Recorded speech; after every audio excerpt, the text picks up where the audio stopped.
नमस्कार दोस्तों, स्वागत करते हुए फिर से आप सभी का हमारे YouTube चैनल में। बात करने वाले हैं वजीरेक्स एक्सचेंज के ऊपर क्या कुछ अपडेट निकल करके आ रही है। आप लोगों से रिक्वेस्ट है, प्लीज वीडियो को पूरा देखिएगा और चैनल को जरूर सब्सक्राइब कर लीजिएगा ताकि वजीरेक्स एक्सचेंज से रिलेटेड आप लोगों को कोई भी न्यूज यहाँ पे मिस ना हो। सबसे पहले हम बात कर लेते हैं कि आखिर पास्ट में क्या ऐसा हुआ था जिसकी वजह से वजीरेक्स इस समय पूरा का पूरा चौपट हो रखा है। देखिए, वजीरेक्स में हुआ था आप लोगों का जुलाई 2024 के करीब में यहाँ पर एक बहुत बड़ा साइबर अटैक हमला हुआ था, जिसमें वजीरेक्स का लगभग 230 मिलियन डॉलर के करीब में अटैकर्स ने यहाँ पे उसको चोरी कर लिया था।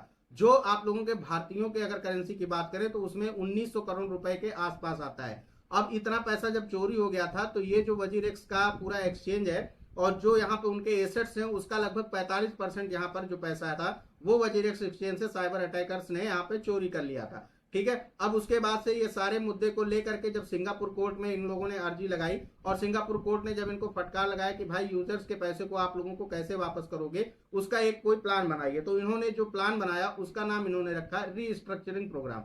इस रीस्ट्रक्चरिंग प्रोग्राम के तहत इन लोगों को क्या क्या सुविधाएं देनी थी, पहले तो आप उस चीज को देख लीजिए। यहाँ पर जो इन लोगों ने प्रोग्राम बनाया था उसमें इन्होंने डिसेंट्रलाइज एक्सचेंज एक लॉन्च करने की बात की थी, जिसमें वजीरेक्स ने अपना जो प्लेटफॉर्म लॉन्च करने की योजना बनाई थी जिससे यूजर्स अपने टोकन को सुरक्षित रूप से यहाँ पे रख सकें और उसमें ट्रेड कर सकें। दूसरा था कि एक रिकवरी टोकन जारी करना था। तो हैक में जो प्रभावी हुए यूजर्स थे उनके नुकसान का कुछ हिस्सा रिकवरी टोकन के रूप में वापस दिया जाना था और उसके बाद से उसका पीरियाडिक बाई बैक करना था, यानी कि जो भी रिकवरी टोकन के थ्रू लोग अपना जो पैसा लॉस किए हैं उसको जब वापस लेंगे और उसके बाद से जो टोकन वापस जाएंगे रिकवरी टोकन वाले, वो सभी टोकन को ये बाई बैक करके और जो है यूजर्स को पैसा लौटाने की कोशिश करते रहेंगे।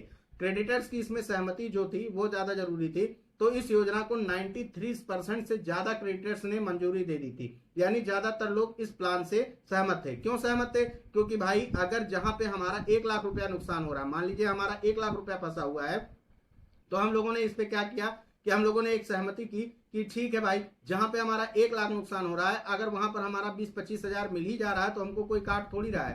तो ऐसे में क्या हुआ कि हम लोगों ने एक सहमति दे दी कि भाई जो भी पैसा आ रहा है वो हम लोगों के पास थोड़ा बहुत ही अगर आ जाता है जो नुकसान हुआ है तो बहुत अच्छी बात है। लेकिन ये बात सिंगापुर कोर्ट को बिल्कुल भी पसंद नहीं आई। क्यों नहीं पसंद आई?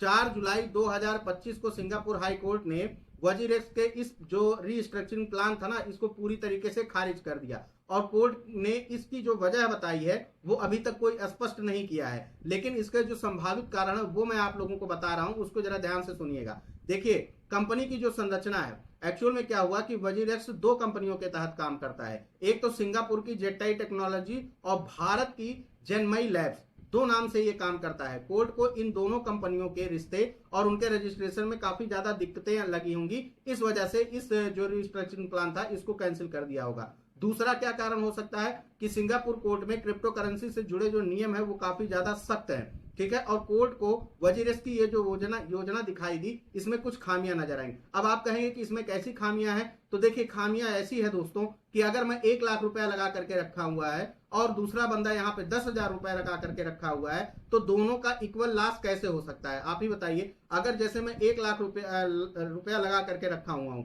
तो मुझे सिंपल सी बात है कि मुझे अगर प्रॉफिट होगा तो ज्यादा प्रॉफिट होगा और नुकसान होगा तो ज्यादा का नुकसान होगा। वहीं पे 10,000 रुपया जो लगा करके रखा हुआ है उसको ना ज्यादा फायदा होगा और ना ही ज्यादा नुकसान होगा।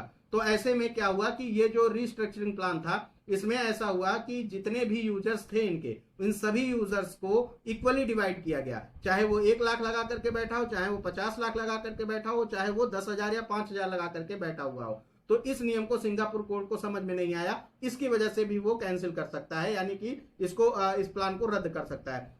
तीसरा क्या कारण हो सकता है कि कोर्ट शायद यूजर्स के पैसे को सुरक्षा को लेकर के चिंतित था, क्योंकि हैक के बाद भी वजीरेक्स पर भरोसा बहुत ज्यादा कम हो गया था। तो ये बात वाकई में सच है कि हम ही लोग हैं जो अब वजीरेक्स पे दोबारा जो भी पैसा हमारा गया तो गया, अब इसके बाद से हम दोबारा उस पर भरोसा नहीं दिखाने वाले हैं। ना ही कोई यहाँ पे यूजर ऐसा है जो इस चीज को का भरोसा दिखा पाएगा कि वापस से जा करके वजीरेक्स पे अपना फिर से जो है पैसा डाले और वापस से ट्रेडिंग करे। तो ये सभी तीनों चीजें मिला करके मुझे ऐसा लगता है कि जिसकी वजह से वजीरेक्स के रीस्ट्रक्चरिंग प्रोग्राम को यहाँ पे कोर्ट ने 4 जुलाई 2025 को कैंसिल कर दिया।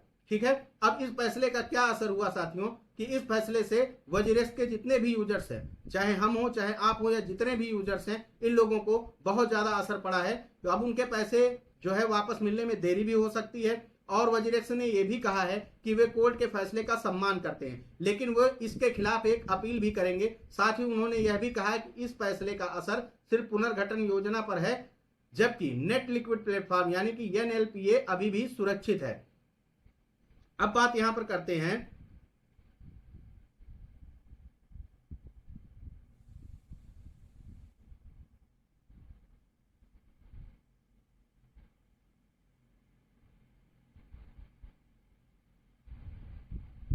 अब इसके बाद बात करते हैं कि आखिर इसमें वजीरेक्स का भविष्य कैसा होगा।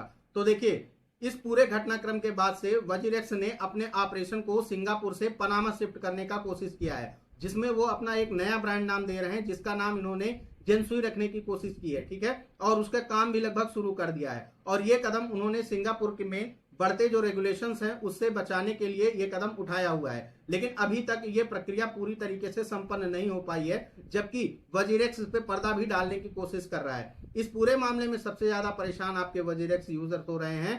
कई यूजर्स ने अपनी जमा पूंजी और जितनी भी उम्मीदें थी उन सभी को खो दिया है। इस घटना का सबसे बड़ा सबक ये मिलता है साथियों कि किसी भी क्रिप्टो करेंसी में अगर हम निवेश करते हैं तो उससे पहले हमें उसकी सारी सुरक्षा चक्रों को चेक कर लेना चाहिए और जितने भी रेगुलेशंस होते हैं उन सभी को यहाँ पर ध्यान दे लेना चाहिए। तो दोस्तों, वजीरेक्स का यह मामला क्रिप्टो करेंसी की दुनिया में सुरक्षा और कानूनी ढांचा कितना ज्यादा जरूरी है। वजीरेक्स ने अपने यूजर्स का पैसा वापस करने के लिए पूरी कोशिश की, लेकिन कोर्ट ने इसके लिए मंजूरी नहीं दी है और इसके लिए मैंने सारे रीजंस आप लोगों को बता दिए हैं। अब आप लोगों को क्या लगता है आप हमें कमेंट के माध्यम से जरूर बताइएगा, और अगर कोई चीज नहीं समझ में आती है तो वो भी आप हमें कमेंट के माध्यम से जरूर बताइएगा। ये वीडियो आप खुद भी देखिएगा और अपने दोस्तों के साथ भी जरूर शेयर कीजिएगा, और चैनल पर पहली बार आए होंगे तो चैनल को सब्सक्राइब करना मत भूलिएगा। मिलते हैं किसी नेक्स्ट वीडियो में, तब तक के लिए नमस्कार।